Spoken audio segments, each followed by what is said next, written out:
of money. That's 27 lifetimes of money. And they're getting hit with 70 million? I mean, I just can't. Let's see. Robinhood worth.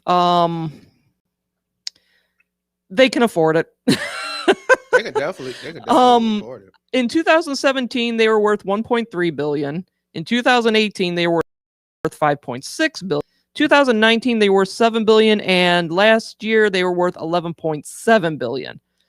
Now, irregardless, I know one of my coworkers at my other job. He is heavily into Robinhood. He's got the Dogecoin there. He's got the AMC there. And when I showed him the article of the $70 million, he's like, I got to get out. Because I think he's afraid that they're going to collapse. But it just seems like with everything, it's like dominoes, I think. First was they didn't have the capital to match in January for the GameStop and AMC buying frenzy. Then it was kind of revealed that part of a lawsuit that I guess culminated in this, among other lawsuits. Then it was kind of revealed that they were kind of in conjunction with Citadel. Like, I don't know how. I really don't have all the answers to that one, but they kind of like are partnered in a way with Citadel, which is one of the big, I don't want to say fighters against, AMC from going through the roof as far as their stock, which right now I think it's $2.99. But basically, now you find out his phone was taken by the feds. It just seems like there's too many things falling over that make it look really shady, If I was paranoid, and I am, I would be like, what's next? What's the next thing they're going to reveal about this company? I know a lot of people off of Twitter and Reddit that they say nothing, and I mean nothing but bad things about Robinhood. Now, you said you've been with them since what year? I want to say 2017. I'm gonna double check. So basically, since their worth back in 2017 when they were only like 1 point something billion. But I don't know. It just seems like there's nothing other than the user ease of which you can use their app. There's really not much good, really, with Robinhood lately. I'm sorry, 2019. Well, still, but what do you think? I mean, you're heavily into, well, I don't know how heavy, but you're heavy into Robinhood. Are you still down with them, or does this maybe change your thought process of maybe transferring to a different company? Well, no, it hasn't made me want to change to another company. One, just hearing about that now, talking with you, but it wouldn't make me change just for the simple fact, because one, it's very easy for the users, and it's in the disclaimer that it's not the most accurate of the platforms, but it kind of gives you that safe zone to play around with. Is one of the user friendlies, and directly it hasn't affected me except for that freeze up. That was the only time where my stock went up in a nice amount of value and I couldn't do nothing with it. I couldn't withdraw, trade, or anything. Right. And it was like that for about a week. So that right there bothered me. But as far as platforms, when you look at other stuff like eTrader and all these other places, there's so many hidden fees. Robinhood has not hit me with any excessive fees. I don't think they hit me with any fees, because some places they want a percentage of your deposit or whatever the case is, or interest rate. If anything, Robinhood helps you make money. However, the value of the stock that you're looking for is not as high as you may see on the eTrader or on another platform, Coinbase and stuff like that. Right.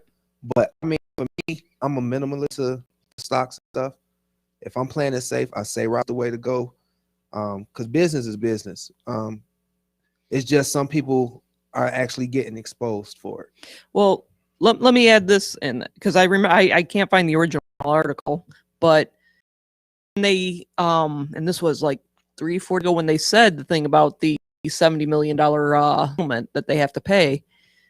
They mentioned a lot of it had to revolve, besides the GameStop freeze in January, it was also that they were very deceptive of with information they were giving to their clients. Like what they saw in their account wasn't necessarily true. For an example, like say for instance you thought you had like we'll just round it down, $50 of AMC stock. It said what you really had was like maybe 40, 35. They were kind of a little not forthcoming with a lot of information. And another thing that was, even though this was settled a while ago, but there was that one kid who killed himself because he woke up one morning and he looked at his Robinhood account and he was negative $750,000, and that was a mistake. And it was basically a misunderstanding of sorts, and that's putting it very lightly. But when he saw that, he basically like thought he was fucked. So and again, this is the Cliff Notes version. I'd have to look it up, but he basically offed himself, and the family basically. So let me see if I can find it real quick. Man kills himself. Yeah, here it is. Matter of fact, that's the first thing I popped up after man and K. How ironic is that? Alex Kearns died thinking he owed hundreds of thousands of dollars over Robinhood. So basically, he was more at the University of Nebraska. He committed suicide in June after thinking he had a negative balance of $730,165 cash balance on Robinhood. The complaint alleges that Kearns misunderstood the financial statement and was protecting his family from the financial obligation, which I hate to say it, that would not have stopped it. They would have gone after the family for the funds if he was dead. Definitely. So, basically, it was a misunderstanding, but they did settle because of that misunderstanding.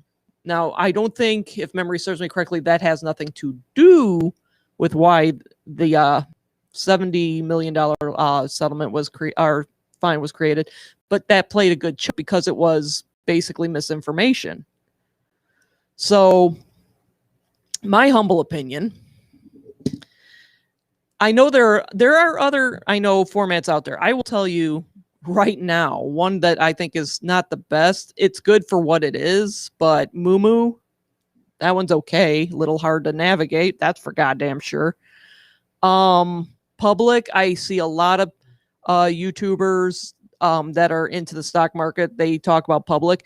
Matter of fact, I was looking into them, and they said that they do not charge transfer fees if you want to transfer from a different company to them. Now, as far as hidden fees, I have no idea. I know the one downside of Public is, one, you can't do trading after hours. Right. It has to be during hours. Two, they don't do crypto. So if you want to do crypto, you can't use Public. Okay. So that if you're just doing like you said, not conservative, but reasonable trading, you're not going like Gonzo. If you're not trying to make a living or generational wealth out of stocks and bonds and mutual funds, then Public would be a good alternative to Robinhood. You know what? I do have one problem with Robinhood. There were a few occasions to where, let's say like Titan Pharmaceuticals, I had like 6 shares of theirs. Mm-hmm. And it was, I don't know if they went bankrupt or whatever the case was, but they would send out these letters saying that your amount of stock investments, you're going to get 1 stock per like 6 or 7 that you had. Right. So your stuff that you done had 10, 15 on, you only got 1 to 3 shares of now. And it's It's on a letterhead that come directly from the company. It'd be like pharmaceutical, Titan Pharmaceuticals did it. What was it? China Pharmaceuticals and a few other places. And it was like I got those like 3 of them in a month that said that, we're basically altering your account. We see that you have this many stocks, but due to this particular reasoning, you're going to get 1 share per, 5 shares that you already hold. So if you got 10 shares in it, you only go have that 1 share. Now they don't give you the money back that you got invested in it. They just give you that 1 share, and your value, it just depreciates. Gotcha. So you lose out on the ones that you already purchased. So that is one downfall to Robinhood that I had, but don't know if it was Robinhood or the company. The other downside is if you do transfer, like we'll use the example public from Robinhood to public. If you initiate the trade with public, all right, they basically say, hey, look, what's the account number? What was the value? What do you want to trade? Now, in this example, we'll say you initially go in, you just want to trade the stocks. This is where Robinhood kind of screws you over. Because if, say, you got stocks and crypto, they're going to transfer the stocks, all right, but they're going to cash you out on the crypto and transfer the money to public. They won't transfer the Dogecoin because they don't do Dogecoin. But even if you don't specify you want to keep, or I think even if you do specify you want to keep your crypto in Robinhood, they're canceling it out and cashing it. They'll just send the money to the other one. That I think is kind of stupid, because what if you want to keep your crypto with Robinhood? Can't you keep 2 different trading platforms? Yes, you can. You absolutely can. Why? That's not. I don't like hearing the sound of my own voice. Jesus, Mary. But anyway, so basically, the other thing is they said if you have crypto in Robinhood, you can't. The true. I think they said the value of it isn't as much because of the, I guess, percentage. You don't own the actual Dogecoin per se. You own like a equitable interest. Correct. So you don't actually own it. You're just kind of, you got an interest in it. So basically, depending on how you look at it, I'm definitely not a financial advisor, folks. I see this on all the YouTube channels. I'm not a financial advisor. I'm not giving financial advice. This is just for entertainment purposes only, and just my humble opinion. But I don't know. Robinhood's just screaming too much red flags. Way too much red flags for me. If I wanted to get invested in it, I think I would just be like, yeah, boot, out. Then comes the trick. Where do you go? And like I said, I've heard a lot of good things about Public. I've heard good things about Moomoo. I checked them out personally. I kind of don't like them because it seems difficult to get into. Not difficult to get into to get an account, but to follow. And then some of the other ones, even though I get why you got to do it, I'm just not a fan of them requesting you to take a picture of your driver's license with your phone and send it to them. I mean, that's a little personal, ain't it, bub? Yeah, but it kind of, I don't know. I feel weird about that, but at the same time, it's like, all right, it's official. So if anything go wrong, I know I got the rights by legality to sue you. Mm-hmm. So I think that's the only thing that works with it. I just hate the fact that you could never put a face to somebody in customer service to those kind of things. Right.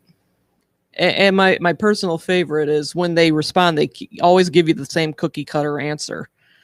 But we're going to shuffle on to other subjects today. And this one's going to be kind of different, kind of rough, and definitely kind of personal.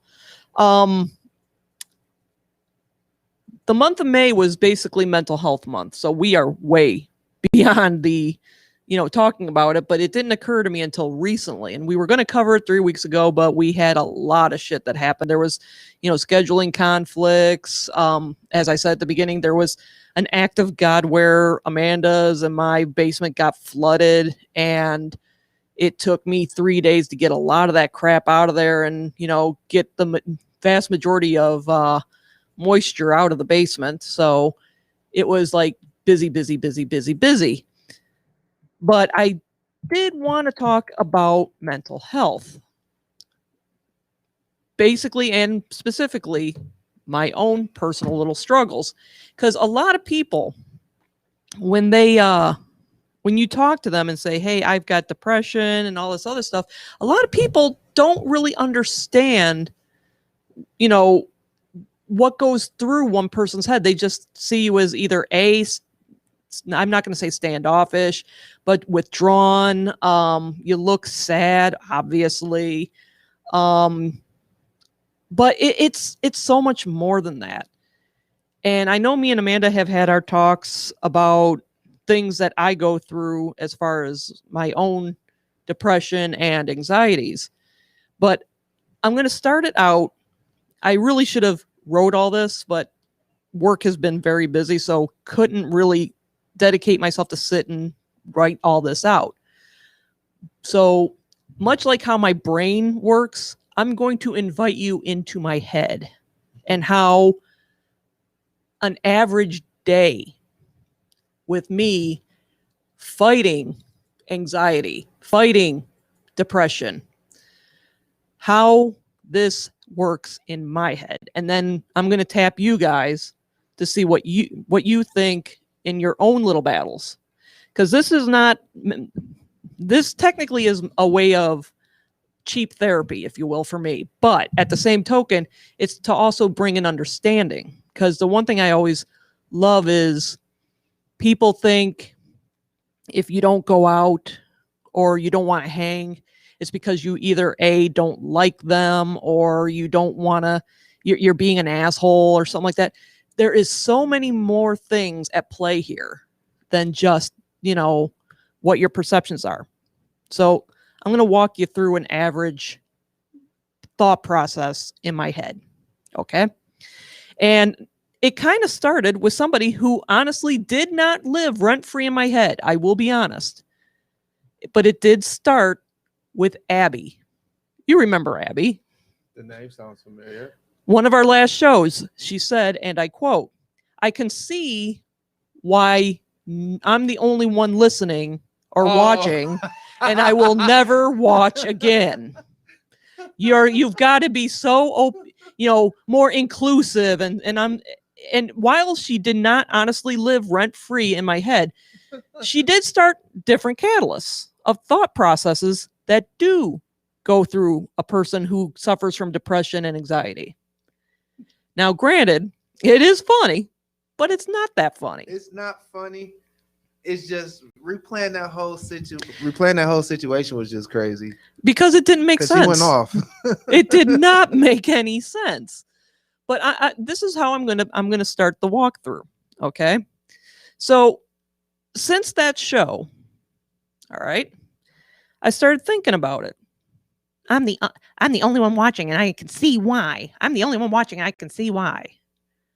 Or I'm the only one listening, and I can see why. And then I started thinking about it. Well, you don't know how many times I want to reach out to Dan, who is the owner of Cave Radio, and say, how many listeners do I have? Is it even worth me coming in for 2 hours on a Saturday to do every other Saturday to do the show if no one's listening? Am I wasting my time? Am I just filling space? Am I just being used here to fill the gap? You start questioning a lot of yourself, and it makes you feel like shit and gives you a tickle in the throat. And then it starts branching off. Well, what about my friends? Don't they listen? I know my sister listens. Do my friends listen? Do they peep? I got a friend I had. She was my best friend in high school. I saw that she was watching Big and Bigger on Sundays here on Cave Radio. She's like, "Hi guys," but she never really pops in and says hi to me. Why doesn't she say hi to me? And then it branches even further. I've got all these friends on Facebook. I got all these friends on Twitter. I got all these friends on Instagram. Why isn't anyone acknowledging I'm out here doing a show? Why isn't anyone listening to me? Why am I out here by myself talking to a gray brick wall in front of me? What's wrong with me? Why isn't anyone paying any attention to me? And then it branches even further. My sister, I love her to death.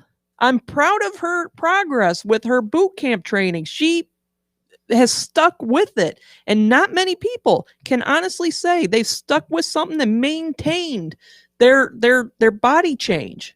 But she has, and I'm proud of fuck of her for that. But I sit and go, but I'm sitting here working out. I'm putting in the work. I don't look like her, but I'm doing it too. Why doesn't anyone support me? And then it branches even further. I start thinking, why has the support for my polar plunge dropped off? What did I do to make people stop supporting the polar plunge? It's not supporting me, it's supporting the Special Olympics. Where did they go? What did I do to piss these people off? Then it branches even further. I've got a best friend. We have a mutual friend. And this mutual friend drove me batshit insane to the point where I wanted to commit a felony. Batshit insane. And my best friend knew it.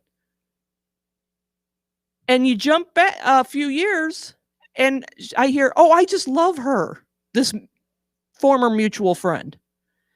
And I'm sitting here going, but you knew she drove me nuts. You knew how miserable she was making me. Why are you supporting her?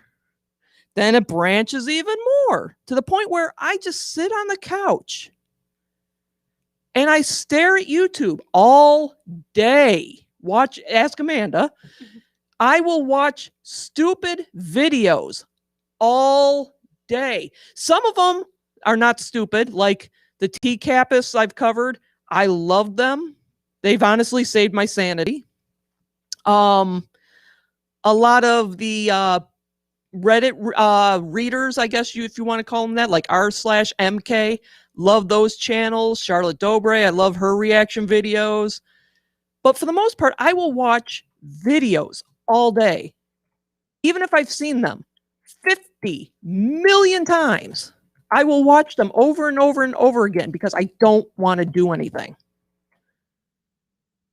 I just sit and think of how miserable I am, how depressed I am because of all these factors, which is through no fault. And I really should have started this with saying this is through no fault of anyone, not my best friend, not my sister, nobody. This is the hell of living in my head.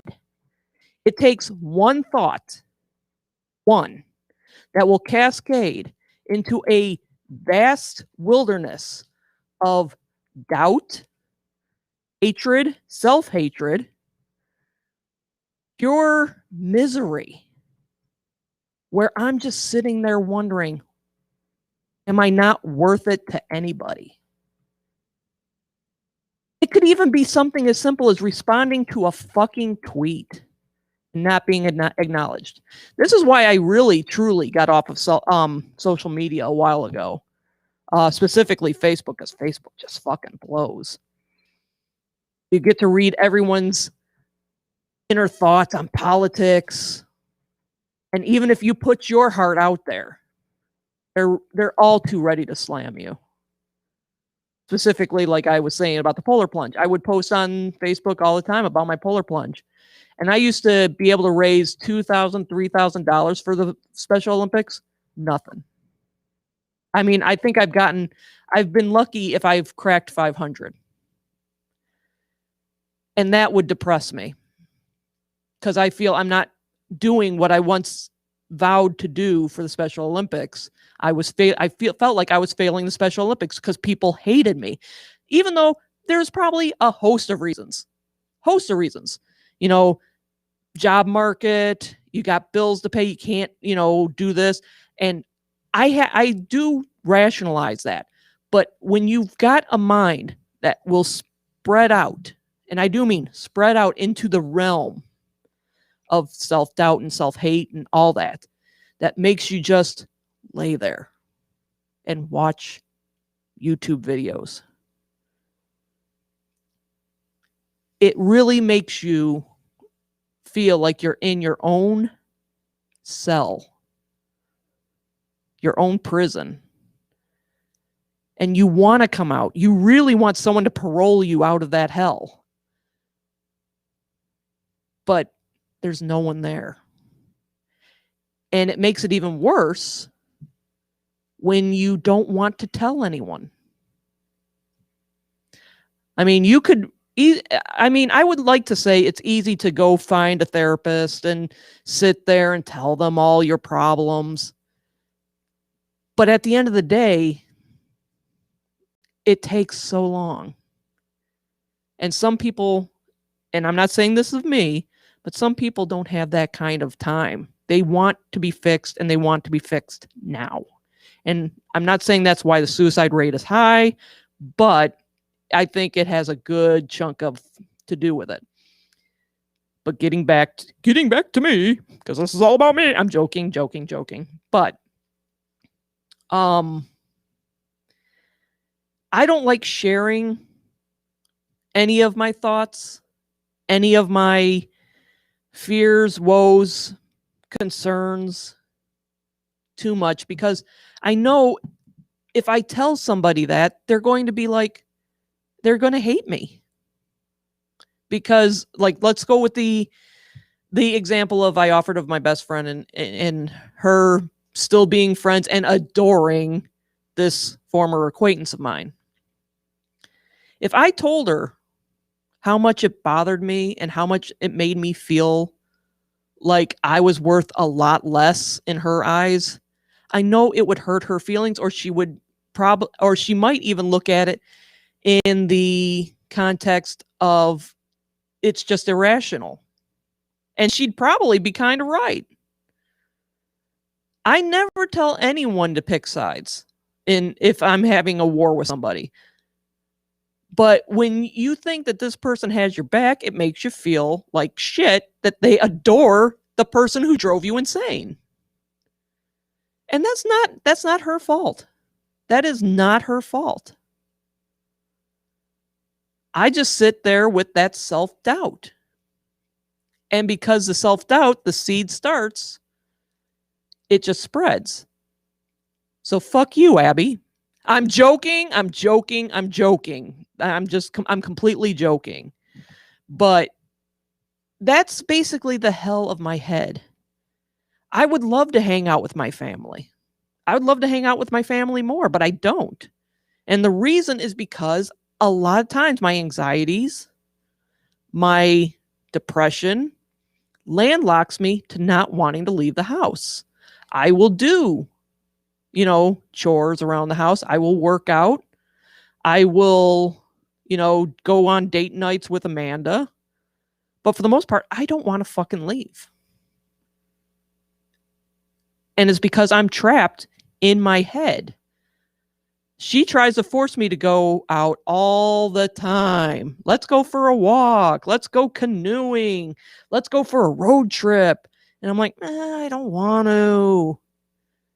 And she knows it's because I'm struggling to want to go. But the part of me that honestly sits there and watches these same YouTube videos, almost like on loop, doesn't want to go out and leave that prison cell. I wrote about this a long time ago in a little, I guess you could call it a coffee table book. It's called Life Gives Me Gas, which it does, where I basically I was called out by a relative of mine because she got mad at me because I didn't visit. I didn't come out, or I haven't reached out to them and shit like that. And my first initial thought was anger, because it's like, well, you have my phone number. Why aren't you calling me? But it actually made me sad, because she was right. I do go out and I played street hockey with people whom aren't family. I would hang out with them afterward, but it was usually involving a lot of alcohol. Something to break me out of that funk. So I wrote about it, calling how no one gets to see the real me. The only one who does is my wife. Whenever I have to go to work, I'm wearing a different mask.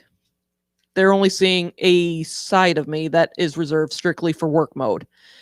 When I'm doing this show normally, it's another mask. When I'm hanging with family, it's another mask. It almost sounds like multiple personalities, but I assure you it's not. It's actually called masking. Sound like a CIA agent. Well, some of the best CIA agents are little. But I have to literally put on a show when I'm with my family, so they don't see how difficult it is to be with them. And it doesn't mean that I hate them. It doesn't mean like, oh God, I gotta hang with them. Oh, well, I'll just put on my happy face. No, it's not like that. It's trying to get out of that little cell in my head to be with them. So if I bring myself out on parole, if you will, it's by wearing a mask. Because there's just something in my head that makes it difficult for these things to happen.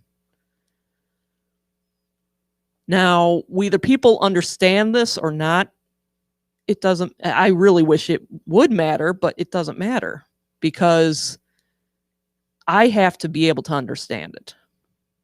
I have to be able to find ways to live with it. And some of the ways I live with it is by watching The Last Drive-In on Shudder and tweeting these complete strangers known as the Mutant Family or the Mutant Army and waxing poetic about what we're watching. That helps me immensely. Other coping mechanisms I have that I try is, like I said, the YouTube videos. Other ones are actually sitting here and talking to no one. Well, I'm talking to people. I'm talking to Cortez and Amanda here, but give me a little more credit. But at the end of the day, I do sit and wonder, is anyone actually listening? Is anyone actually out there that can even identify a little bit with what it's like to go through this? And don't get me started on anxiety, because it comes back also down to the same thing with the depression. It just takes one thought. Let me give you an example of an anxiety attack.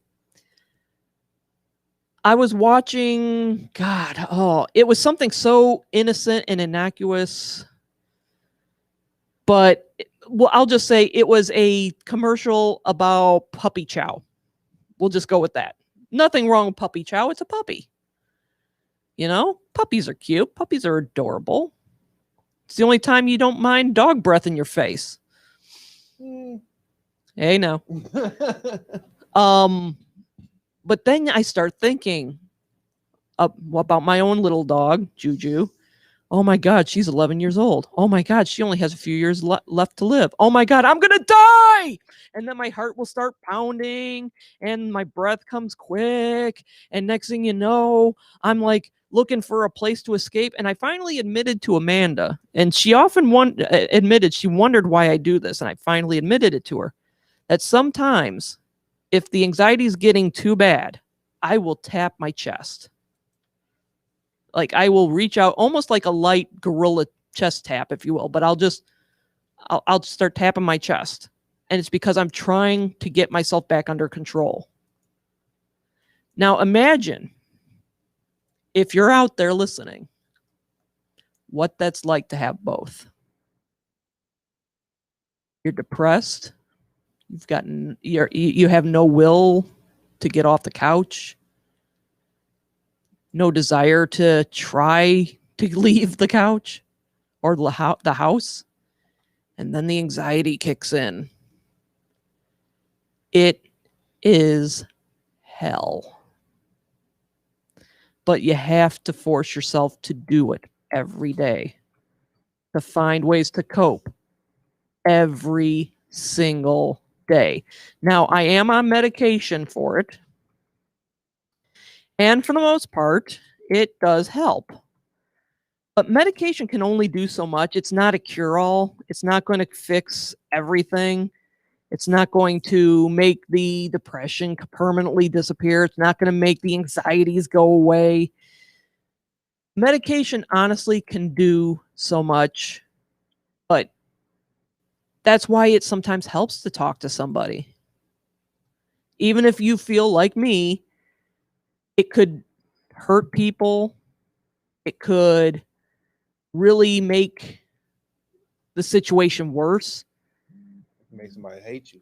Yeah, it could make somebody hate you a lot. That's why I'm single now. Oh, now we got to touch on that subject. Yeah. But basically, to find ways to live can be absolutely, very challenging. And I know I'm not alone. I know I am not alone on this.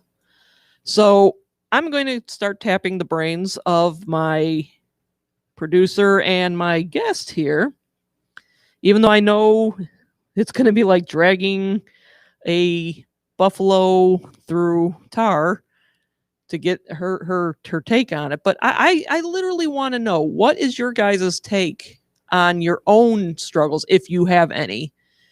Or have you had to deal with somebody that suffers through depression or anxiety? And do you just, let them hang back and battle it? Or do you try to, reach out a shoulder for them to, rest their head on? Or do you just not understand and think that they're a fucking idiot or a fucking asshole? Everyone has their own takes on it. I've known people, and some of them are relatives, that do not understand what the whole, process going through one's head is. And they think that you're just being a standoffish dick, for the lack of better words. So I literally want to know, from your guys' point of view, not about me. Okay? But have you ever been through this, or been with somebody who has been through this? Something that basically, you know that they're suffering, or maybe you don't. So,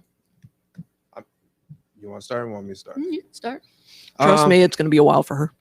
I can definitely tell you, like, that's something that I actively deal with now. And it really became noticeable to me, like, in the last 2, almost 3 years with the last relationship. The woman I was with suffered from manic, bipolar, and depression and those kind of things. And just to kind of, let's fast forward before I touch on it. When you get into an argument, I feel like in the heat of the moment, you say the things that's really on your mind. Like how they say, drunk mind speaks sober thoughts. Right.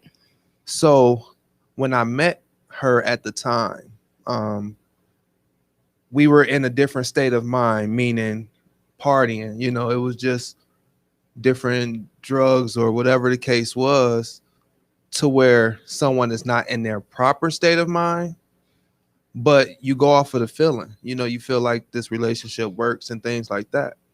Fast forward, here we are 2 years later into the relationship. Get into an argument, one of the more heated discussions we've had. And she said to me, this was over 9 months ago. It fucked me up. And I knew she was dealing with the depression and stuff like that. So I know there were times that I did help, and there was times that I kind of added to it. You know what I'm saying? Just be, me being in my own way, being a man, or just being somebody in love, insecurities, certain things. But, gave me reasons to feel insecure, because I look back at the situation of how we got together. If you're telling me, because you're not doing those things you were doing once before, you weren't medicating or anything like you were supposed to at that time, and you tell me this was over 9 months ago. The question is that the medication talking, or is that your excuse? So what made me say that is me being a black man, coming up in an urban area. You're not taught about mental health, or at least how to deal with it. We only knew emotions. Either you hurt, you cry, you're happy, you're sad. We knew those things. But it wasn't until when I got with her that I started to understand mental health, and it affects everybody different. Oh yeah. Because one thing I've always said to her in a relationship, because she's white, her father's German, her mother's Mexican. You had a way different upbringing. Your grandfather was racist, but I showed up to bury him. So I'm saying that to say, I tried comparing my upbringing to her upbringing, just to let her know, okay, well, I deal with mental health differently because I didn't think it affected me. I just thought I felt certain emotions, mad, sad, happy, and all that. So about a year and a half ago, doctor diagnosed me with anxiety, saying it was work induced. I had a lot going on at home. I had a lot going on at work, them not paying me what I was supposed to be paid, benefits changed, and all this other stuff. So they gave me something called hydroxyzine, is what they started off with. It was to help anxiety. And how I found out I had anxiety, I was having chest pains at work. And working in the medical field, if you're the only medical assistant and you got 30, 40 patients coming in, and now you hurting and you got to go, at this time, I'm like, yo, I can try to stiff it out to the end of the day and this, that, and the third. The fight or flight starts kicking in like crazy. Exactly. And tried to do that. That led to me being evaluated overnight. Couldn't find nothing wrong. Ended up giving me anxiety diagnosis. Followed up with my primary physician. He said, yeah, let's treat this for a minute. Like you said, the pills don't work. It's a mind over matter thing for me, but it does help with like palpitations. Right. The things that you feel like you're about to die, it does help with that much. But as far as like the feeling and things like that, I think it's like any other drug. Whatever mind state you go into taking it, that's kind of the mind state you're going to be in while with that drug, whether it be, medicated or, psychedelic type stuff. But long story short, I come from a place where we don't look into mental health. Luckily, I had a chance to work in a mental health facility for a year, working the Northeast Guidance Center on the Northeast side, Warren and Connor. So I got to see some of the wildest people, lithium candidates and people like that, people that just really don't know what's going on with themselves. And it's like, it gives you a realization, because to sit here and say I'm this man and I can't have feelings and things like that, that suppressed me all these years and never knew it.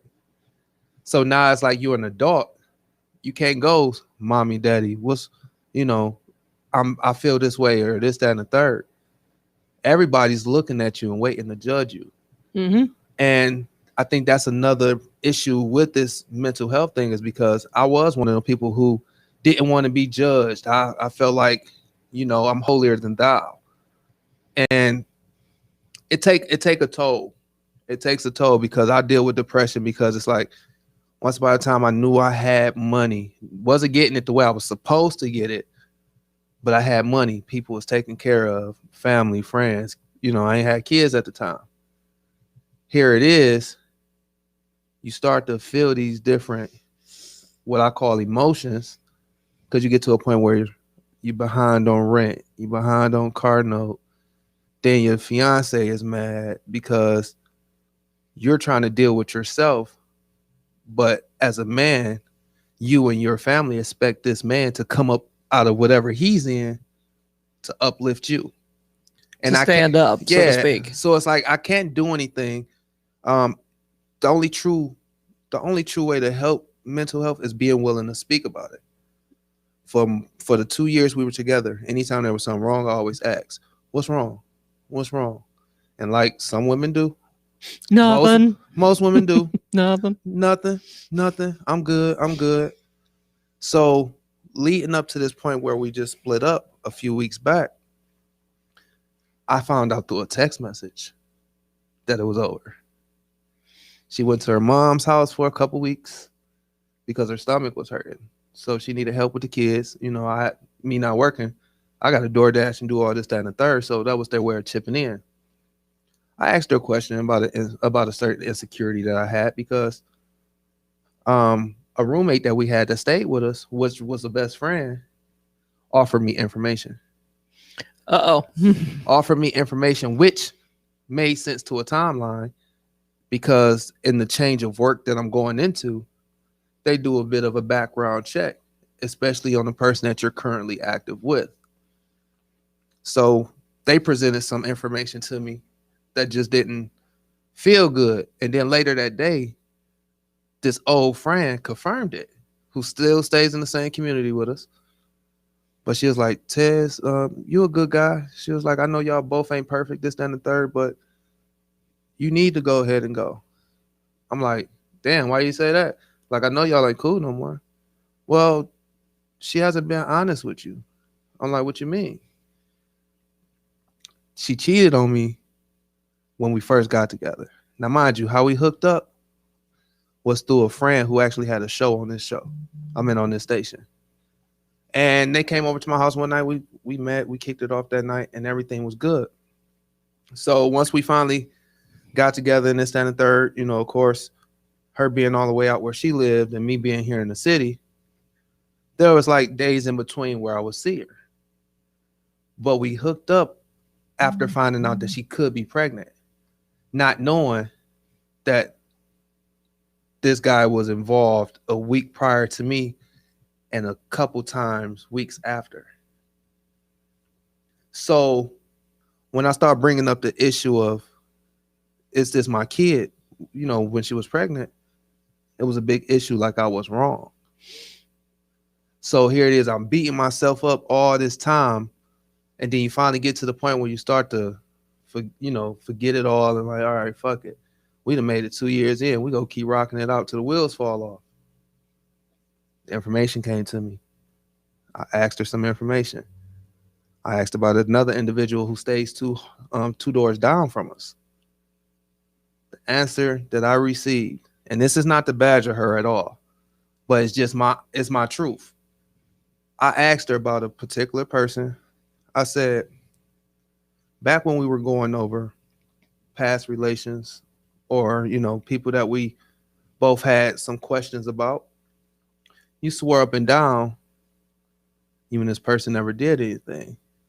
I said, did you send pictures or did you try to do this, that, and the third? She always told me no.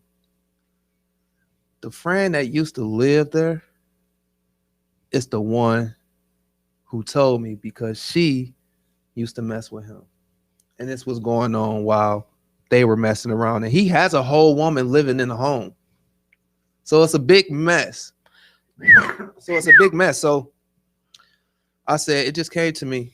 You lied to me. I got these people so close to us, and I don't care if they lived over here, but these are people that we associate ourselves with.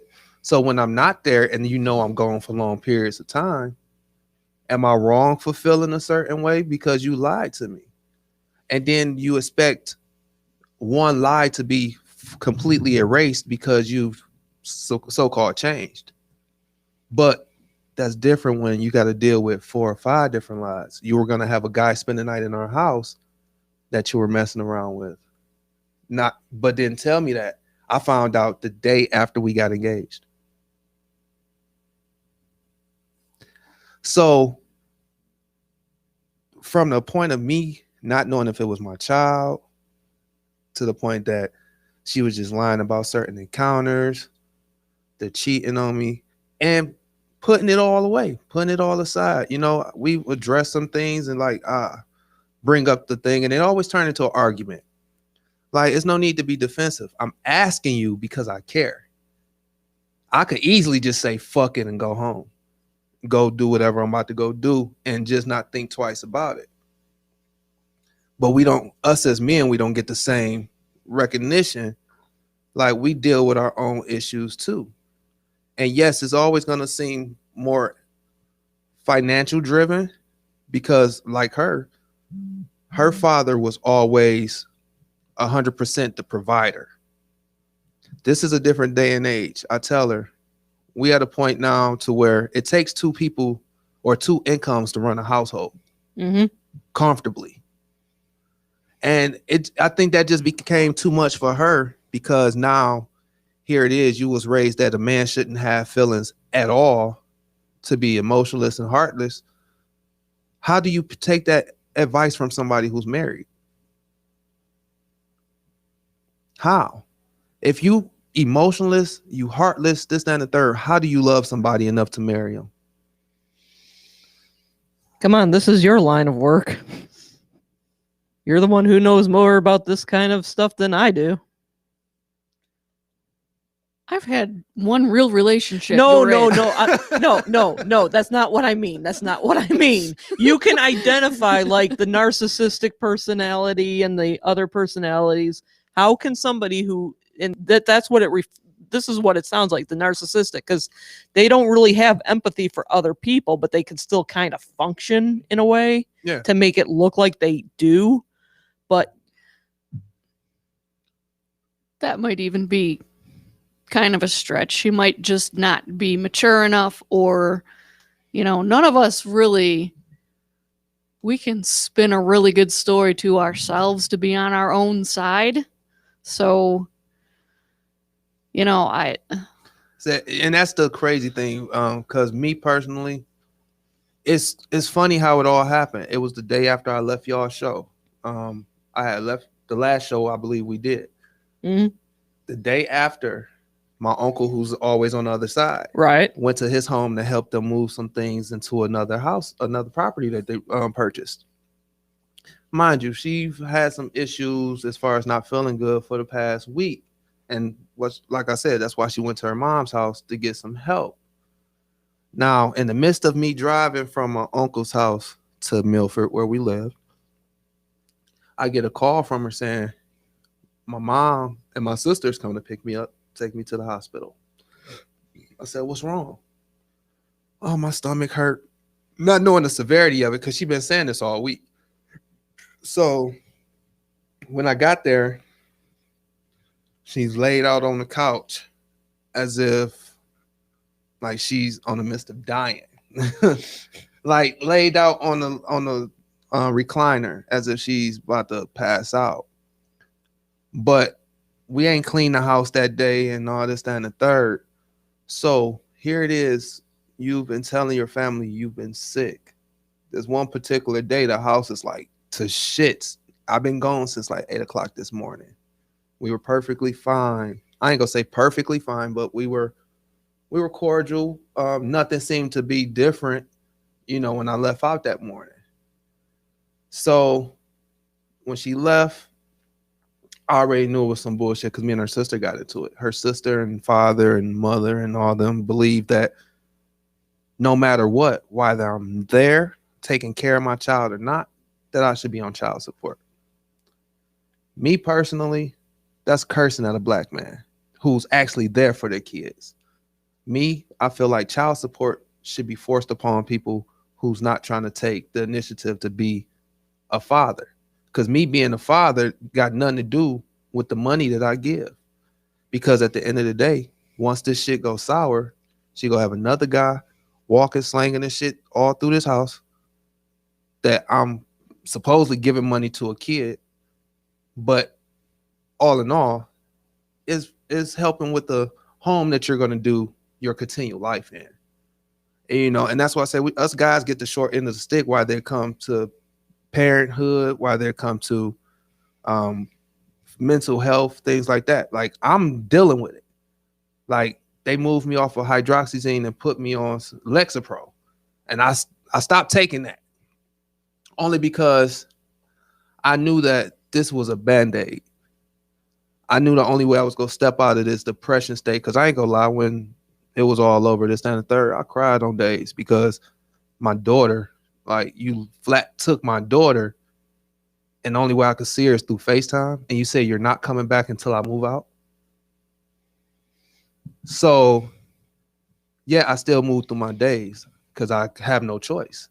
You know, life don't wait on, circumstances. I'm here. I done gave you this lump sum of money only for you, to help bills and pay back whatever this and the third, only to find out the next day it's over, it's done. You don't know how many more ways you can say it. Okay, if you really want me gone, you should have sent me that money back and I can go. So now it's a big shit battle because, like I said, the father, he's emotionless person. I sent him a text message when we got into an argument weeks prior to the breakup, stating, we got some things going on. I want to speak to you man to man. When you get a second, can you call me back after, reply to this text or call me back? And the only reason, like, I like to talk to people face to face. I want to see how genuine you are when I'm having this conversation, because here it is. You hear all these stories about guys beating women, this, that, and the third, but yet I'm trying to let you know what's going on because it's getting messy. And the only thing I'm thinking right now is reactive, not as far as like physicality, but reactive. This is somebody that I fought through the storm with in 2 years, went through more than most relationships and marriages go through cheating, lying, certain people not wanting to get themselves out of our life type thing. And you got your family going against me. So I don't know if it's a race thing, because the last boyfriend she had was a black man, but jumped on the father's face at a family function. So I don't know if that tainted it. I don't know if it was that father's upbringing, but he doesn't project the races. Me and him when we talk, we have a good conversation. We was having a good conversation when we were in place. But it's like, damn, when all falls, who do you really got for you to help? You know what I'm saying? It's like I'm reaching out to you on behalf of your daughter, but so we can save our relationship. And the only reason I didn't call you is because you work in a prison. So you walking with cellmates and you answering a cell phone is probably not ideal, especially when you work on the phones. So that was me saying, can we talk? I want to talk to you about this before it get messy. I don't want to go through no custody battles, this, that, and the third, because she had been married before. Did it for the wrong reasons, because one of the parents was about to die or something on the other end. So they got married for that reason. At least that's what was told to me. And she probably watching now and probably just think that I'm badgering, but nobody ever hears my side. They go off of what that one individual say who's dealing with mental health themselves. So I know I took this a whole different way, but just with mental health, I think we all react to it different. I don't think the way that you help mental health genuinely or generally is not the same way you should do it for everybody. Because sometimes it's really just a real battle with yourself. And talking to somebody, medicating, it's not going to do it. It's going to give you a temporary bandage because memories are always there. The thought process is always there. And until you learn to deal with it yourself, you just got to stick it out. Not to stop you there, but as far as the pills go, the pills, I will say they help to an extent. They are like a Band-Aid. They're to put you to sleep. This is true, but sometimes they can write some of the chemicals in your brains, like we have more than one. Some have less than one. But it's basically to help write some of the chemicals that are off balance in your brain. Okay. Is it a Band-Aid? To a degree, yes. In some cases, it does help. But where I'm coming from is it's not necessarily the only thing that should be applied. In some cases, other people, they don't need the medication. They just need that weekly therapy session where they can just get the shit off their chest. Other people need to be heavily medicated because their brain chemicals are so out of whack that they could become a danger to other people or to themselves. Oh yeah, I've seen stabbings and things happen like that right in our facility due to, like I said, lithium. A patient who gets lithium shots every month, let them miss 2 shots in a row, they will have no reconciliation of what happened after they come back to normal. Or I don't want to say normal because it sounds like I'm being derogatory, but when they come back to grasp of, okay, I just lost myself, but I'm here now. They don't know that they just went on this rampage, throwing chairs, stabbing a security guard, and this, that, and the third. And that's where like I said, I really start taking mental health serious, because it was like, I ain't gonna lie, I thought it was stupid. You know, to this day, what makes me so hurt about this whole situation with her is that she's been dealing with this for, I want to say, at least 7 years, because it was some years before me too, and I was there for at least 2.5. So with that being said, her mother doesn't believe in mental health, but this is where your advice is coming from. How? Like, I get it. It's your mom. She wants the best for you. Maybe I'm not that in her eyes. I can understand that. But what was said to you from the time that you left to the time that we got to this point that made you just say, fuck it? We done had an anniversary. You give me a card, right? You know how you can just give somebody a card? She wrote all through it. I mean, did customized things, just expressing her love. Oh, forever this, forever that, forever this, forever that. Then all of a sudden, you get around your mom after I have an argument with your sister outside. Now all of a sudden you drop it. That sounds like my channel theory. Like, it just takes one thought and it starts channeling into different, like, it gets wider and wider and wider.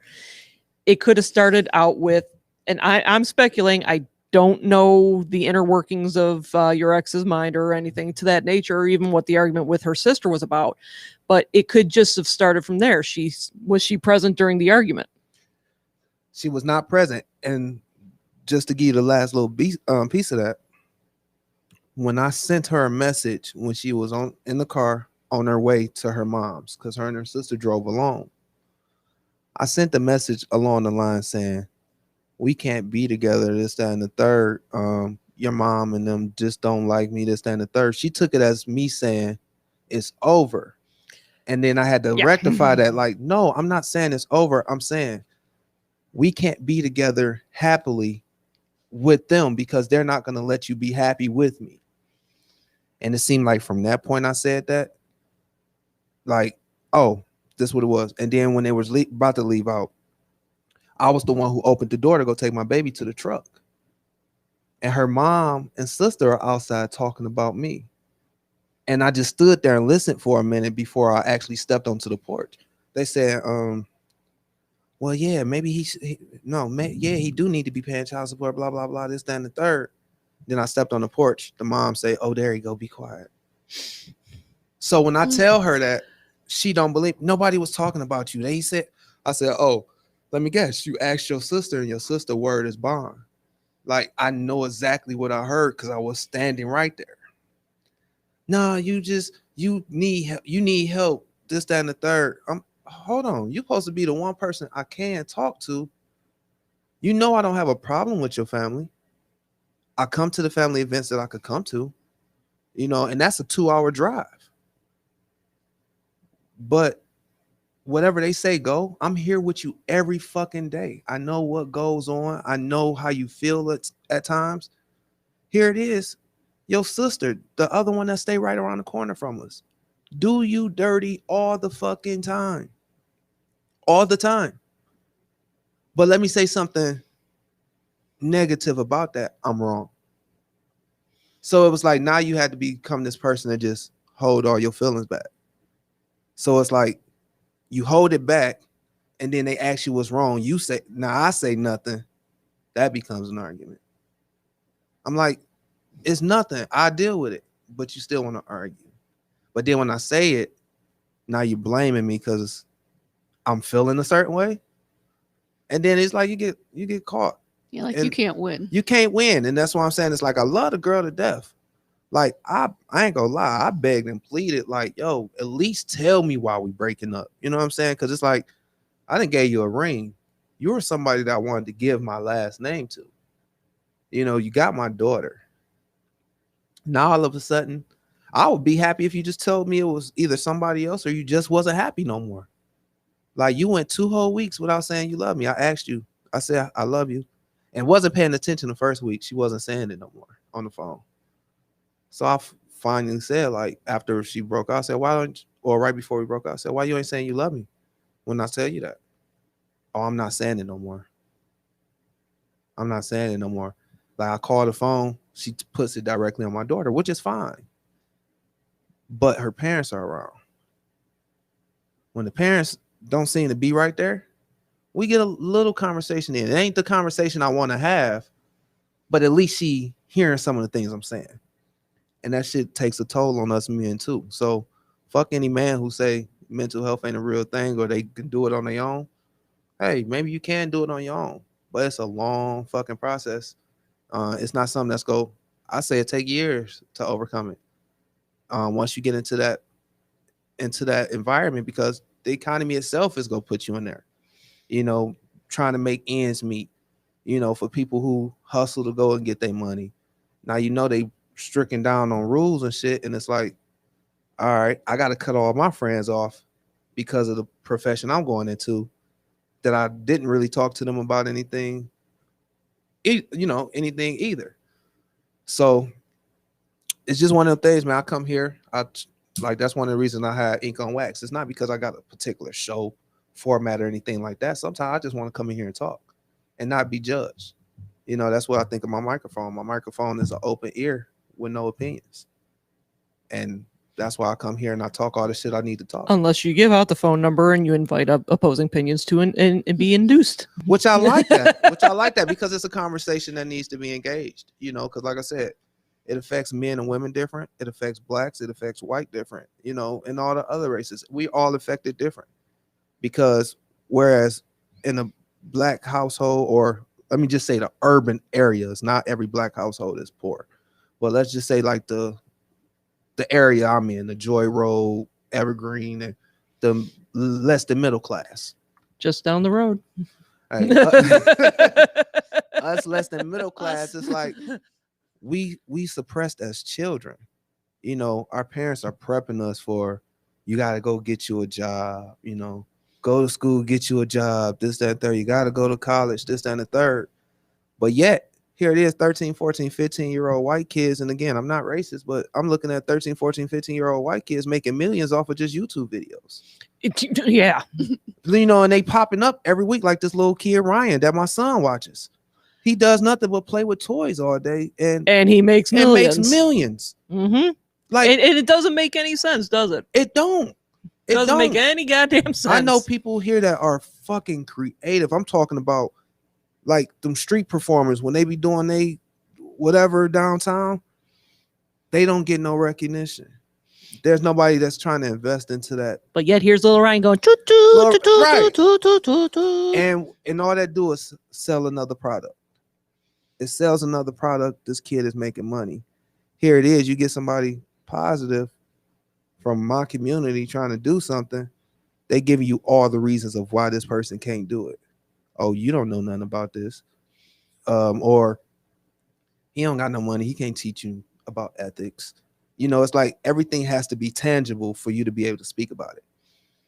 And I think that's where a lot of us in our community is fucked up as, because we have to live in the image of our parents and grandparents, whereas other nationalities take their kids and say, you know, what is it that you really want to do? And put them in the dance class, put them in gymnastics, put them in sports. You know, me at 13, I'm with somebody 20 years older than me. You know, this is my ex-girlfriend mom that I'm with. And it was probably the best, the best 4 or 5 years of my life for real. And she got me my first real car. My parents thought I was driving her car when I was coming back to the house. It was my car. I'm a freshman in high school, and that's what got me in trouble. Because my parents forced me to be at Cody.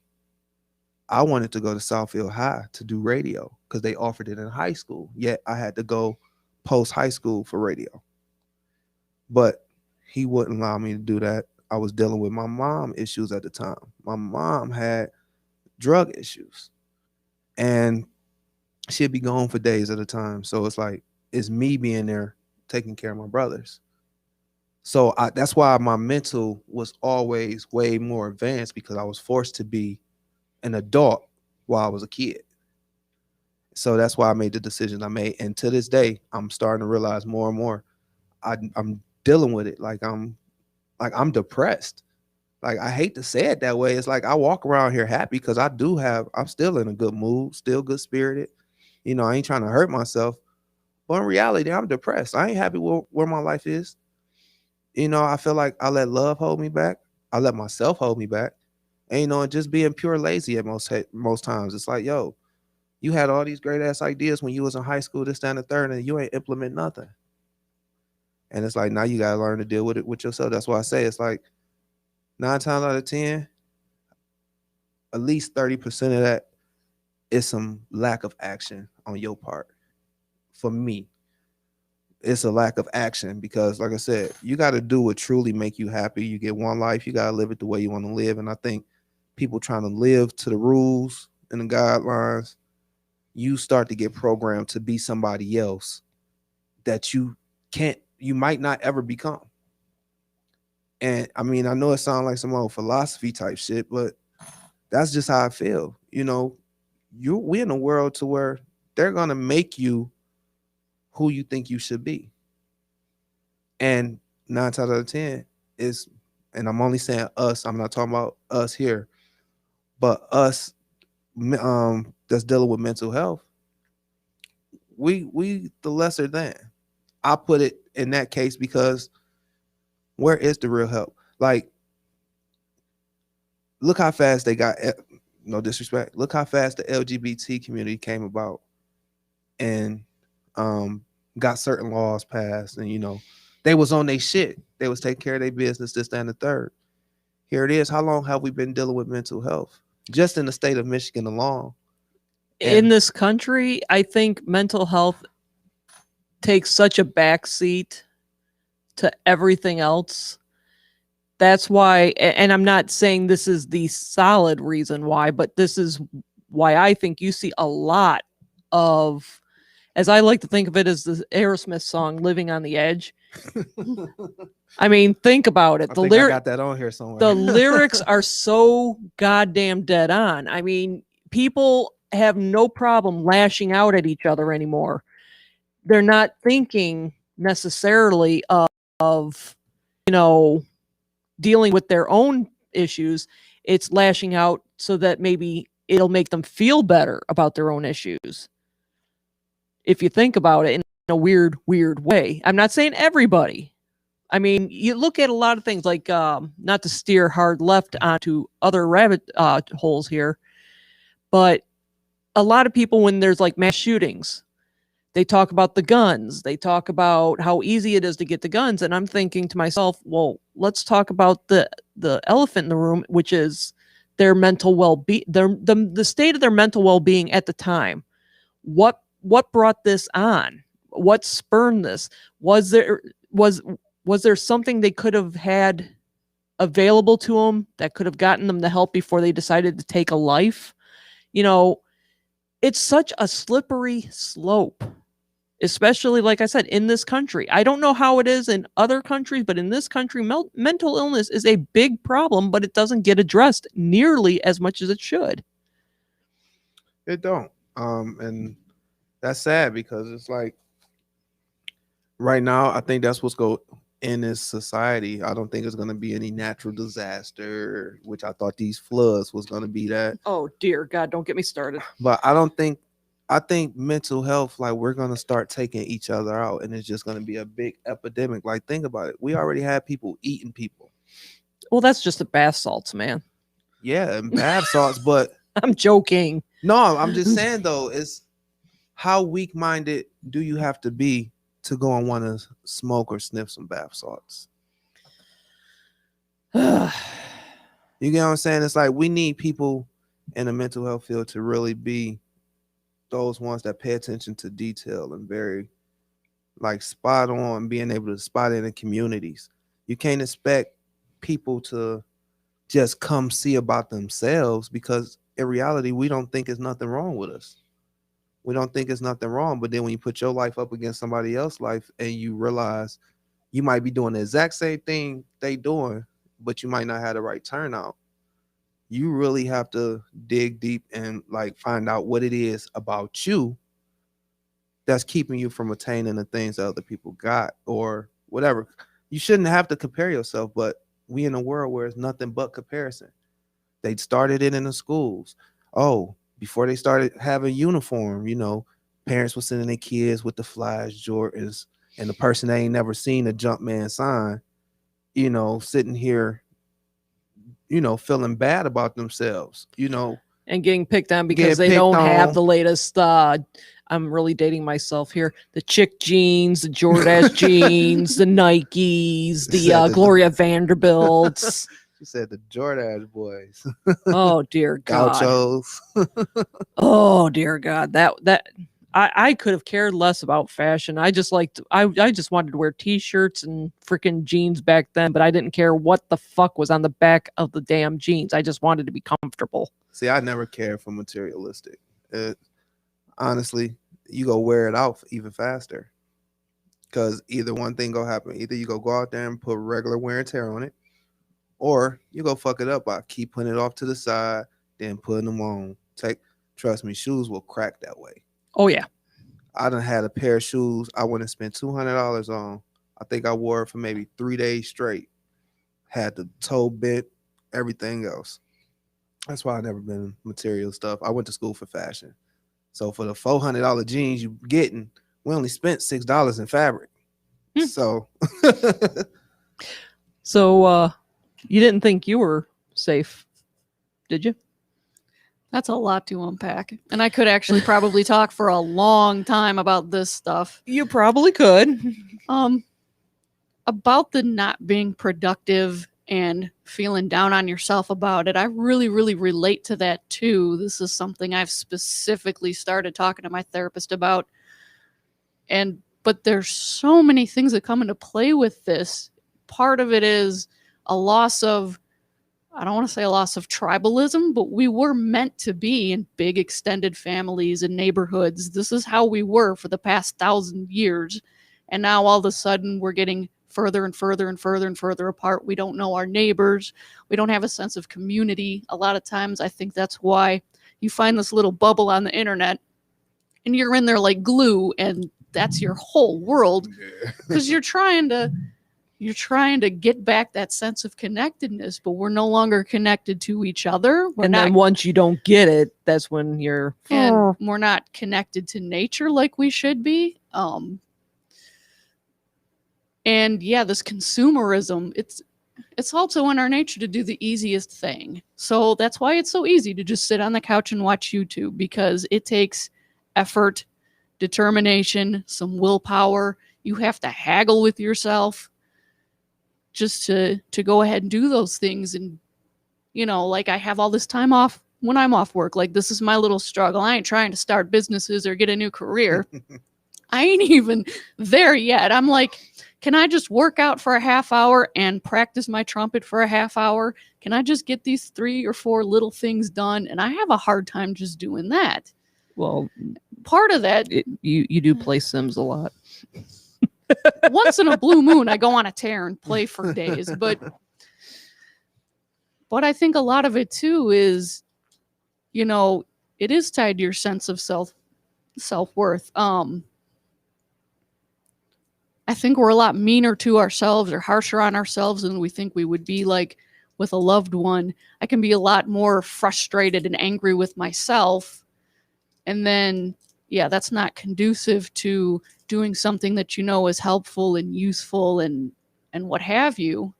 You got to give yourself time to just, you know, I don't know, like, I don't want to say relax and chill, but you need time to give yourself to grieve when you're going through stuff. You need to give yourself room to do things. And I feel like, at least for me personally, there's always this little struggle of, do I want to just lay on my ass and do absolutely nothing? No, I don't really, but that's sometimes what I end up doing. And it still sort of starts that vicious cycle where They're coming to take us away. it just makes it Haha, harder they're to go coming ahead and take do us that away. stuff. Oh, hee hee. But with another thing about the doing what's easiest and the consumer thing, like with the YouTube thing, again, it's a lot easier to just try to buy something that might make you happy, or you think it'll make you happy if you can buy stuff. This is the simple, surface, non-thoughtful, non-insightful, you know, stupid, superficial crap that we're inundated with and that doesn't really do anything for us. It's not meaningful. It's not deep. And you're right about the people that are trying to, you know, change things. They're creative. They're doing things. They're absolutely 100% useful people. And we just disregard them because maybe it takes a little bit more effort to appreciate. It does take effort sometimes, I think, to appreciate the good and creative in other ways that we can be helpful to each other. You know? Yeah. But and I know you don't really have to if you don't want to, because I know a lot of the stuff she goes about. But when you mentioned you're seeing a therapist now, and you're also on a new medication. Yeah, I finally decided to go ahead and try Big Pharma for the first time. Well, thank you.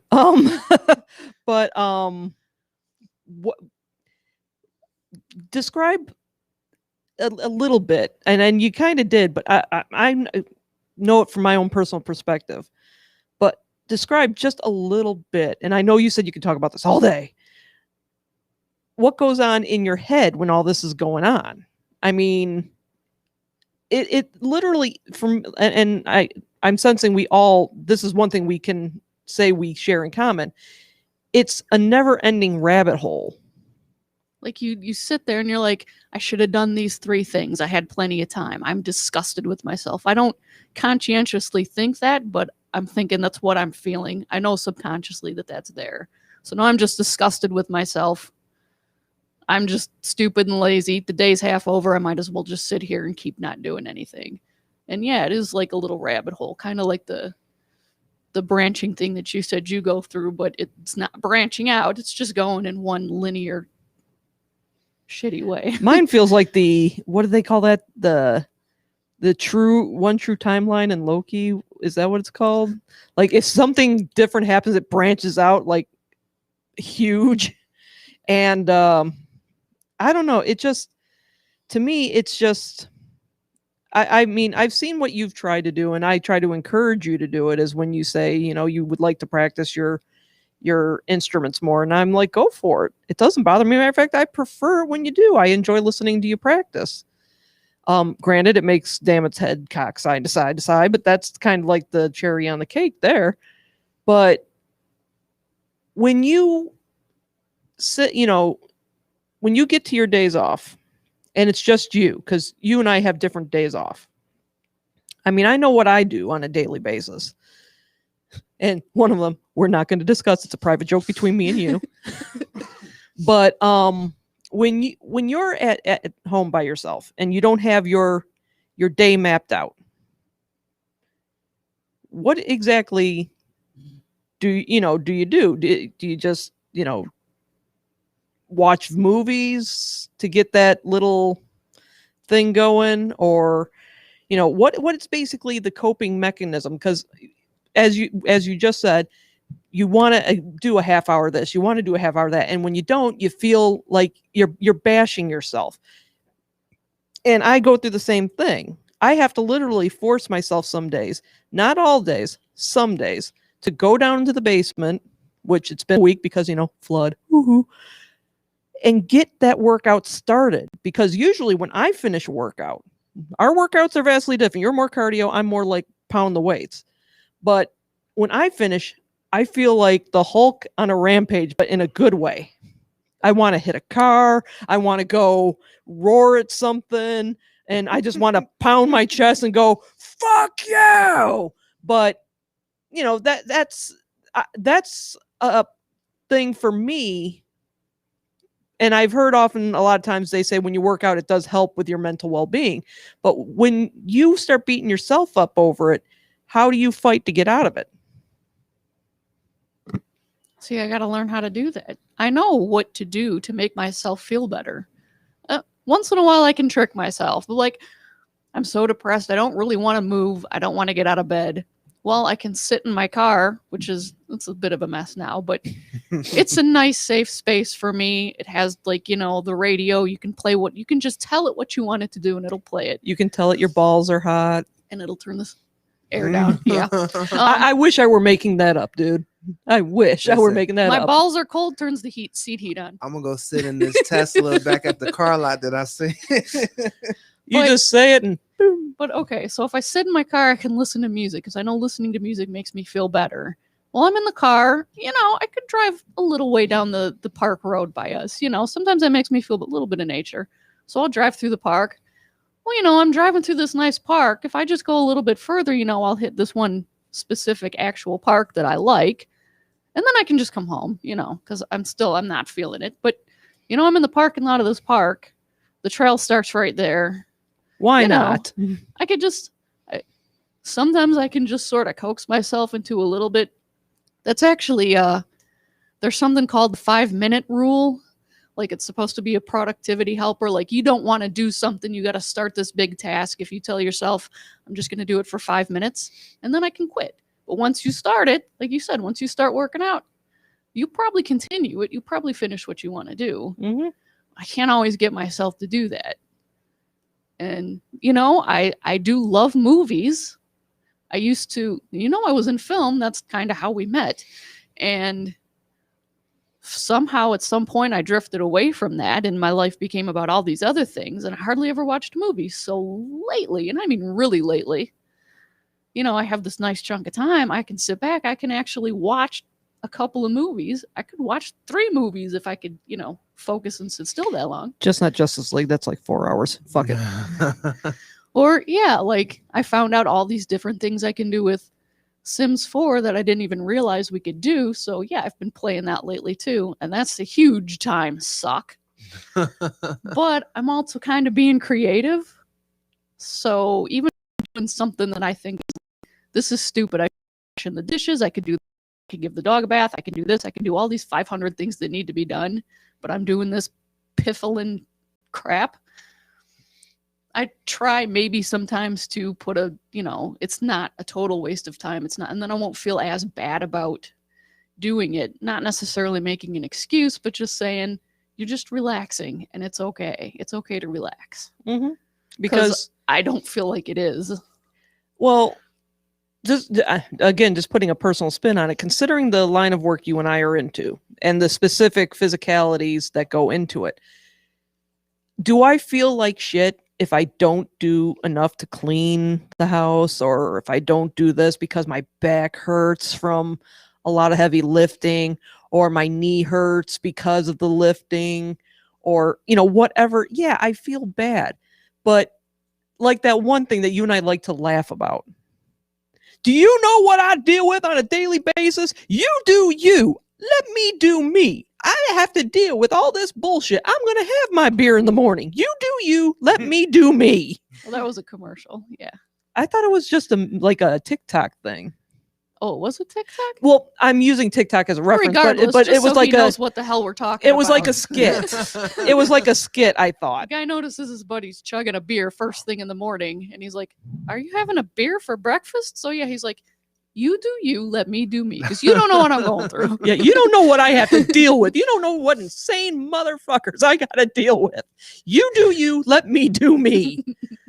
So, do I feel bad if I don't get enough done? Yeah, but I often also feel that, and I hate this term because it makes me think of hippies. I'm sorry if you're a hippie out there, folks, but No offense taken. I'm like Eric Cartman. Hey, goddamn hippie. But sometimes you need to give yourself self-love at the same time. Be it watching a YouTube video, be it playing on the PlayStation, playing Sims. I have reconciled myself that helps sometimes. Would I like to do more to fix other things? Yes. Would I like to be out in the garden more and sweat my ass off? Not really. But I do like going out in the garden and getting things, looking at how things are progressing, or maybe harvest a thing or two. That makes me feel pretty good. But I've gotten better at reconciling myself where, do I feel like I've done enough? The dishes are done. The sink is empty. There's dinner cooking. Yep, I did enough. God damn it. Did I clean the toilet bowl today? Yes, and god damn it, that's good enough for me. Stuff along that line. It seems minor, and God, we're painting a really lovely picture of our home right now. But at the same token, though, I'm getting to the point, and it comes in ebb and flows. Like, I guarantee you, probably in another 2 weeks, I'll probably feel completely different. But I've gotten to the point where I've reconciled, where I'm okay if I didn't do enough. I'm okay if no one is listening to this podcast. I'm okay if people don't like me. I'm okay if my favorite Twitter or Instagram person doesn't respond to something I've made a compliment about. I'm okay with that. The only person who has to really like me is me. Is it nice that Amanda loves me for me? Absolutely. I question it, but I'm absolutely happy she does. But the only one at the end of the day who has to feel good about me is me.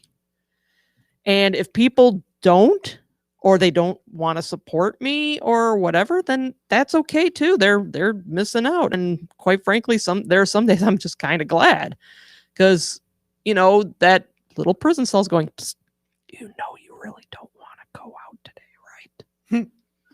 You don't want to go to that fucking restaurant and sit with all these people and have to engage with them. Come back into the cell. It's nice. It's quiet. We've got Markiplier on. And I'll be like, you know what? You got a good idea. So, like I said, at the end of the day, there's an old expression. You never know what battles people are having because it's invisible. So you should treat people nice, basically, because you don't know what's going on in their head. A person could, the whole thing, Robin Williams, he always liked to make people laugh. He always liked to help people. He always liked to make people smile. But he was going through his own personal hell, too. The whole thing is just, without sounding kumbaya, my lord, kumbaya, just try to be understanding to people. Try to give them what you wish people would give to you. The old treat people as if you would like to be treated. Because, as I said, you don't know what is going on, what someone is battling inside their own head. Because mental illness, unless they're really running up and down the street smearing feces on a stop sign saying, I am the other white meat, you don't know what the hell they're going through. You don't know that they're suffering from something. So just try to be nice to them. Okay? Now, this show was brought to you today by Horny Goatweed. What up? Actually, it isn't. We're not sponsored by anybody, but let me. I'm about to say, still got it in the gas stations? Yes, they do. They have it at the freaking health and beauty department at every grocery store you go to. See, I would get it from a grocery store before I get it from the gas station. And I'm going to tell you why I am saying this show is unintentionally inspired by Horny Goatweed, because there is a side effect to get into some medications for depression and anxiety, and that is your libido will drop significantly. And if you're like anybody else that has experienced this side effect, horny goat weed just might help. It really does accentuate, shall we say, promoting blood flow so that all you have to do is go and you're off like a rocket. My recommendation, don't take 6. It's a mistake. Wait, so women taste that too? I did. Wow. I did. I know it says for men, but It does work for women. it's an herb. Oh shoot. Because I'm telling you, when I was first put on my host of different antidepressant, anti-anxiety meds, I literally had no drive. It like went. So That's saying a lot. it You know what? I believe it because y'all used to say some shit in the beginning. yeah, I'm a bit of a horn dog, but anyway, Told you, my sister from another mother. but the thing is I decided, well, what the hell? We saw this at back when it used to be open, Vitamin Shop. Okay. So I got a bottle of it. I figured, what the hell? Matter of fact, I think I still got the bottle in the medicine cabinet. I really got to get rid of that thing. But anyway, I'm like, what the hell? What could it hurt? I had her read the bottle because I don't read bottles. I really don't. It's not that I'm illiterate. I just don't have the fucking energy or time to read every fucking scientifical mumbo jumbo that's on the back of the damn thing. And she goes, yep, this is natural. So I go and I take, I think I took 2 at first, and I'm like, I'm really not feeling anything. What the hell? Let's take 4 more. So I took 4 more, and me being a dumbass took a bath, and you got to clean them bits. Yeah. You got to clean the bits. And I'm telling you, I never related so hard to, I was just cleaning it and it went off before.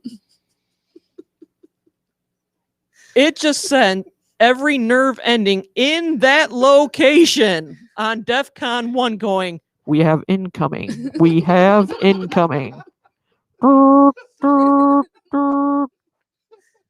So if you do happen to have a prescription for an antidepressant, I would give it a try. Just be careful with your dosaging a little bit. Because why are you in the bathtub for so long? Shut up, you do you. Let me do me. Literally. I wonder if it worked the same way for us. I don't know, but I know from what I heard with I think we gave some to her mom to give to her partner, and it didn't do anything. Okay. So it could be just, I guess, how strong your libido was to start with. Okay. If you got a strong libido, it's like how do they often say, like I've heard one person that I used to be friends with say that if they fucked on marijuana, it accentuated everything because it goes slower, but you feel everything. Da, da, da, da, da, da. I don't know. I've never been there, but Nah, not with the marijuana. Other things possibly. I mean, such as ecstasy, CC, Say X, Molly, Special K might make you feel a Molly, little more. cocaine, that kind of thing. just for the record, if there's anyone from our company that's listening, please don't test her. She just reads a lot. I read a lot, and I was born and raised in Detroit, so come on. What does I know that have people. to do with anything? I know a lot of people. Hey, we know people. Hey. I know, a certain, hookup that might be able to make you come like a rocket. I'm just saying. Where's this hookup? Beats me. I'm talking horny goat weed. That worked for me. But and which, by the way, you haven't lived till you've gone to the grocery store. The grocery store, canned pears, beep. Canned peaches, beep. Horny goat weed, the fuck? You almost hear the beep say that, just the fuck. I ain't gonna lie. Them condoms with the vibrating ring on them at Walmart. Like, I was so ashamed about that one day.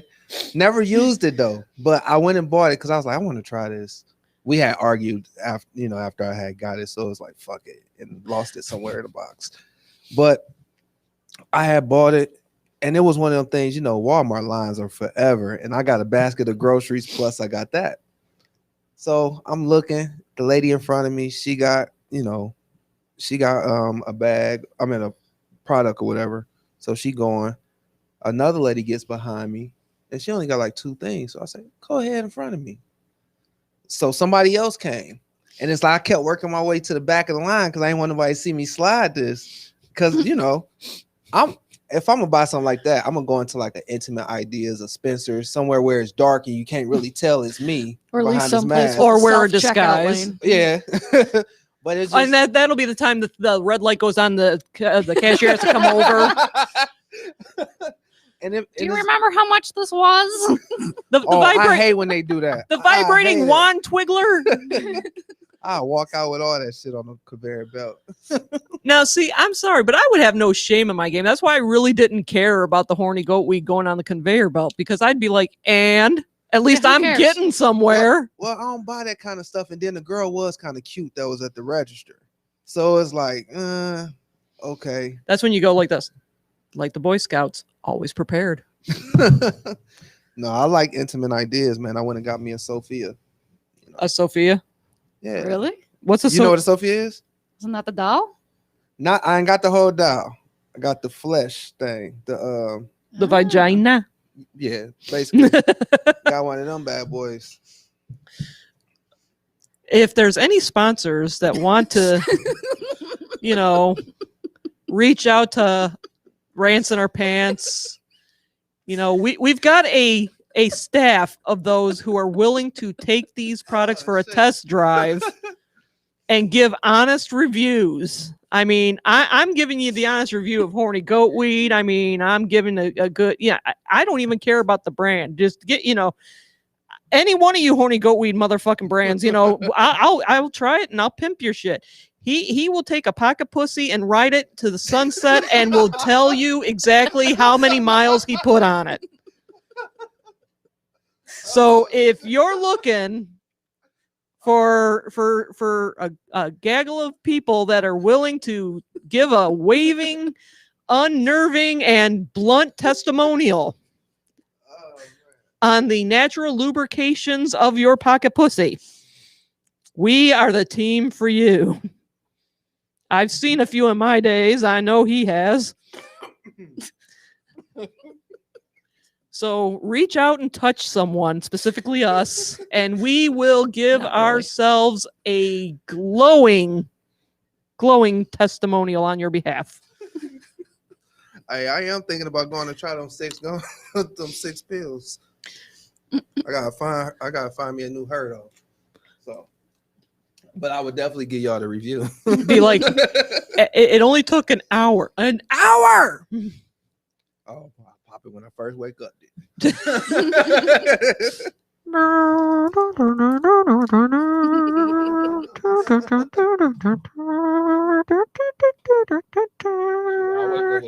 Boing.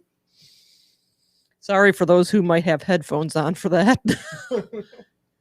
It always, whenever I do something like that, it reminds me of that drive-in intermission they used to show at Ford, Wyoming. There's a woman lining up to take a putt, and this guy comes up behind her, and right when he gets right behind her, you hear boing, yoing, yoing, yoing, yoing. So it's like, what that was to insinuate, folks. That's probably why they got rid of it, you cheating bastards. But Is Fort Wyoming still open? oh yeah. Yeah. Oh yeah. I gotta get over there. Matter of fact, I was toying with the notion of they have what? Hitman's bodyguard. Pardon me, the Hitman's bodyguard's wife, or something along that. I get confused. They got the Fast 9 movie there, which broke box office records when it came out. I heard Bow Wow was in that. Like they bought a lot of the characters from the other Fast and the Furious. Yeah. They're trying to merge them all. It's like its own canon, its own Bad universe. idea. Bad But idea. you said it already broke the box office. So Oh yeah. It was anticipated But- anyway. As I said, though, and this is nothing against anyone that really loves the Fast and the Furious franchise. I've seen one movie. It was okay, but I didn't see the purpose of stretching it to 9, but whatever. People would say the same thing about Friday the 13th. To each their own. But I think the reason why that broke records is because they finally lifted a lot of restrictions from the pandemic, and people just finally went, we get to go out of the house and eat bad, expensive popcorn. Yeah, I think that or the one person who really could have made that difference that wasn't in that cast is Paul Walker's brother. When they said that they did a tribute to the brother dying, and you know, him dying that was part 8, wasn't it? I thought it was, but they said in Fast 9 they got a tribute to Paul Walker in that movie. So I'm that's what makes me want to go see it, because which one? 8 was with Hobbs and The Rock, right? That I don't know. I didn't even know that was actually considered part 8. I thought part 8 was the one with shit. See, I don't even know the Yeah, you lose me after about 3, because then it was like after Tokyo Drift. after Tokyo Drift, I'm done. It's like, what the hell? What was it? What's this? Where the fuck is Diesel? I mean, I was waiting for him to come out and go konnichiwa, but yeah, I don't really remember. I just remember that they had Paul Walker's brother fill in for the parts he didn't get to finish. And then they did that thing with the CGI where they put like Paul Walker's face onto, I think it was his brother or something like that. I don't know. Oh, when him and Vin Diesel both look at each other. Right. Like time for the last ride, some shit like that. Yeah. I thought that's what it was, but then they said Fast 9 because they said this gonna be the last one. They said that the last few times. They did. I mean, I don't think it's too many more storylines you can do, because it was Paul Walker and Tyrese who really made that movie something to me. You know, I think they was doing too much when they start making, you know. Well, they might have John Cena. I don't know. Again, I don't know how the movie goes. I mean, it's John Cena supposed to be Vin Diesel's kid brother. Maybe have you not seen a preview? I have not watched the preview. Yeah, apparently John Cena is Vin Diesel's kid brother. Real talk though, John Cena is very like overlooked as an actor. Like that Marine movie he did, that was actually a really good movie. I heard it was pretty good in a few of the comedies too, you know? Oh, I'm sure he'll be a fit in for that.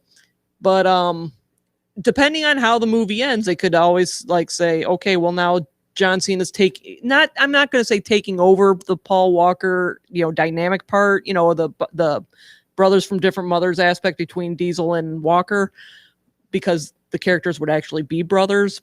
But at the same token, they could steer it that way, or they can steer it to where John Cena takes over the franchise and Vin Diesel walks away from the franchise. That or kill off another, like, not for real, man. That's just no. You know, like, so say if this is the last one, Vin Diesel should stop looking like a superhero and actually like die.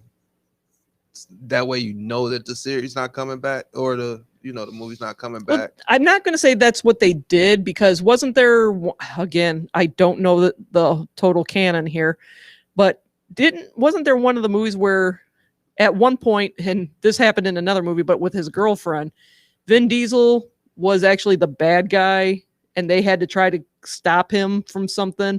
And then in the next one, it was his girlfriend that they had to convert and stop. Yeah, the one that shot him and left a bullet in him. Yeah. And he went to go find her and kept trying to fall in love. And I know which one you're talking about. He tried to fall back in love with her. Like, so it's you shot me. Fuck you. It's almost like the same story gets repeated, I want to say. Again, I can't argue. I'm a fan of Friday the 13th franchise. So, but again, to each their own. But next week, you got Black Widow that comes out, which is apparently is going to be blowing my theory out the water, because they're going to make the blonde chick, I can't remember her name right now, they're going to make her the new Black Widow, and Scarlett Johansson gets to walk away from the Marvel Universe unless they offer an insane amount of money. But I'm looking forward to that. And then it just goes from there. But tomorrow, to finish off the show, just so everyone have a safe and happy 4th of July. That is tomorrow at the time of this podcast. Please remember that there are some people out there that have dogs that have to be heavily drugged for the next 48 to 72 hours. So be mindful of your little explosions.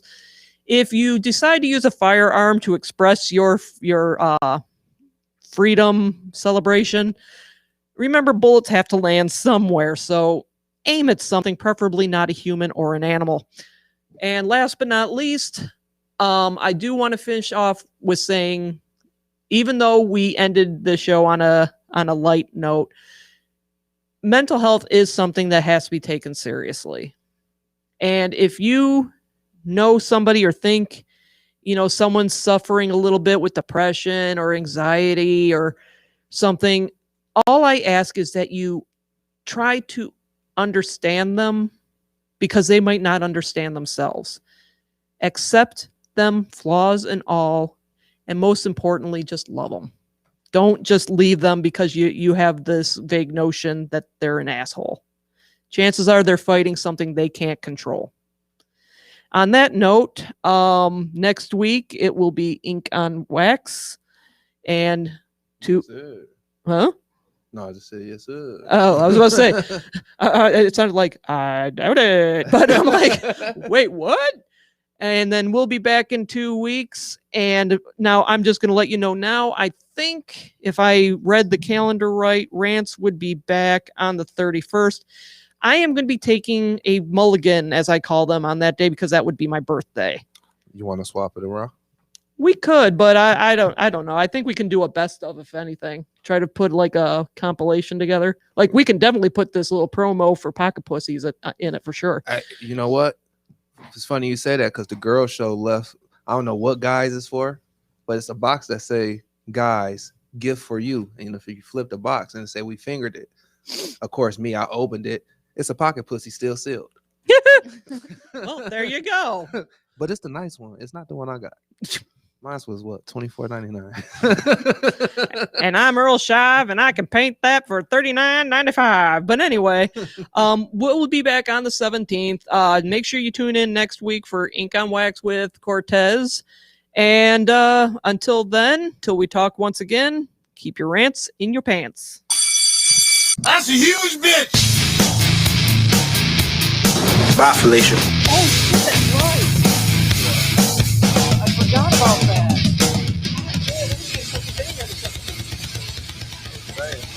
Yeah, we might as well stop. You want to come back in and say it? To take the show, we could do that. Oh, man.